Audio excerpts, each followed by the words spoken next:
Hello, this is Mindy. Today I'd like to talk to you about how often you should prune your Phalaenopis orchid. Now there's 3 times that during a growing season, theoretically, that you should prune.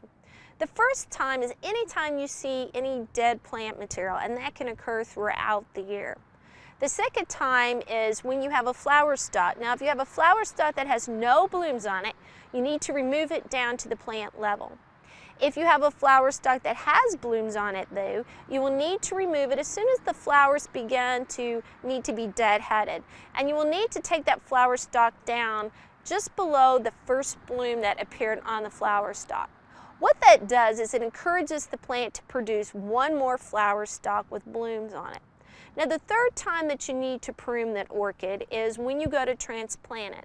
And you will need to cut away any dead roots or roots that are just growing uncontrollably out of the pot.